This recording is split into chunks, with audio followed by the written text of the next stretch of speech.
السلام علیکم ورحمۃ اللہ۔ دوستو، ایک سوال ہے کہ کیا خوابوں کی حقیقت اسلام میں ثابت ہے؟ قرآن اور صحیح حدیث کی روشنی میں تو میں آپ کو بتاؤں کہ کیا آپ نے کبھی ایسا خواب دیکھا ہے جو بعد میں بالکل سچ ثابت ہوا ہو، یا کبھی کوئی ڈراؤنا خواب دیکھ کر پریشان ہوئے ہو؟ آج کل سوشل میڈیا پر بھی ہر خواب کی الگ الگ تعبیر بتائی جاتی ہے، لیکن سوال یہ ہے کہ اسلام خواب کے بارے میں کیا کہتا ہے؟ کیا ہر خواب کا کوئی مطلب ہوتا ہے؟ اور اگر برا خواب آئے تو کیا کرنا چاہیے؟ تو آئیے قرآن اور صحیح حدیث کی روشنی میں اس اہم موضوع کو ہم سمجھتے ہیں۔ سب سے پہلے قرآن مجید کی طرف آتے ہیں۔ اللہ تعالیٰ سورہ یوسف میں حضرت یوسف علیہ السلام کے خواب کا ذکر کرتا ہے۔ اذ قال یوسف لأبیہ یا ابت انی رأیت احد عشر کوکبا والشمس والقمر رأیتہم لی ساجدین۔ اس کا ترجمہ یہ ہے کہ جب یوسف نے اپنے والد سے کہا، ابا جان، میں نے خواب میں 11 ستاروں اور سورج اور چاند کو دیکھا کہ وہ سب مجھے سجدہ کر رہے تھے۔ بعد میں یہی خواب حقیقت بن گیا جب ان کے ابو اور ان کی امی اور ان کے بھائی ان کے سامنے عزت کے ساتھ حاضر ہوئے۔ اس سے معلوم ہوتا ہے کہ بعض خواب اللہ کی طرف سے سچے ہوتے ہیں۔ اسی طرح سے حضرت ابراہیم علیہ السلام نے خواب میں دیکھا کہ وہ اپنے بیٹے حضرت اسماعیل علیہ السلام کو اللہ کے حکم سے قربان کر رہے ہیں۔ اللہ تعالیٰ نے قرآن میں فرمایا ہے، یا بنی انی اری فی المنام انی اذبحک، کہ میرے بیٹے، میں نے خواب میں دیکھ رہا ہوں کہ میں تمہیں ذبح کر رہا ہوں۔ تو یہ انبیاء علیہ السلام کے خواب تھے، اور انبیاء کے جو خواب ہوتے ہیں، نبیوں کے جو خواب ہوتے ہیں، یہ وحی ہوتے ہیں۔ اب سوال یہ ہے کہ عام لوگوں کے خواب کیسے ہوتے ہیں؟ رسول اللہ صلی اللہ علیہ وسلم نے اس کا بالکل واضح جواب دیا۔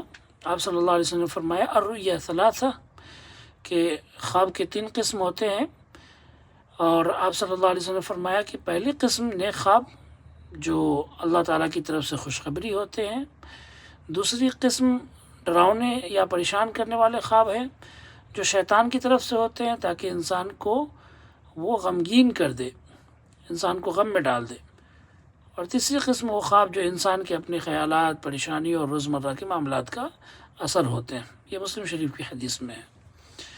تو اس لیے ہر خواب کی کوئی تعبیر نہیں ہوتی، یہ ضروری نہیں ہے۔ رسول اللہ صلی اللہ علیہ وسلم نے ایک اور عظیم بات، بڑی بات ارشاد فرمائی، الرؤیا صالحہ جزء من 46 جزء من النبوہ، کہ جو نیک خواب ہے وہ نبوت کے 46 حصوں میں سے ایک حصہ ہے۔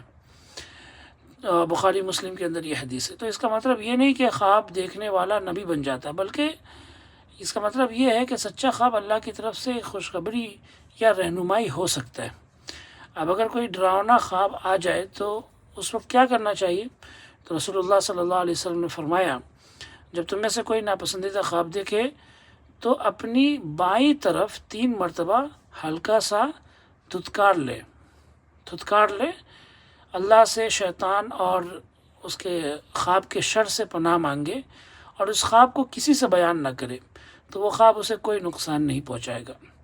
اور اگر اچھا خواب آئے تو رسول اللہ صلی اللہ علیہ وسلم نے فرمایا، اچھا خواب اللہ کی طرف سے ہوتا ہے، لہذا اللہ کا شکر ادا کرے، اور اگر چاہے تو کسی ایسے شخص کو بتائے جو اس سے محبت کرتا ہو یا سمجھدار ہو۔ بخاری اور ترمذی کے اندر یہ حدیث موجود ہے۔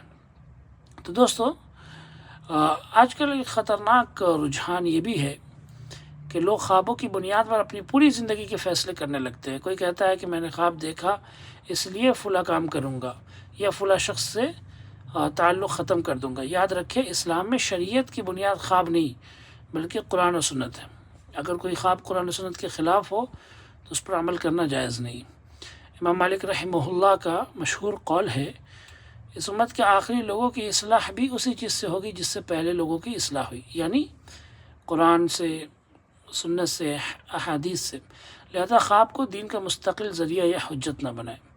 آخر میں اللہ تعالیٰ سے دعا ہے کہ وہ ہمیں سچے اور نیک خواب عطا فرمائے، شیطان کے وسوسوں اور ڈراؤنے خوابوں سے ہماری حفاظت فرمائے، اور ہمیں قرآن اور سنت پر ثابت قدم رکھے۔ اگر آپ کو یہ ویڈیو مفید لگی ہو، فائدہ مند لگی ہے، تو اسے ضرور شیئر کیجیے تاکہ زیادہ سے زیادہ لوگ اسلام کی صحیح تعلیمات سے واقف ہو سکے۔ السلام علیکم۔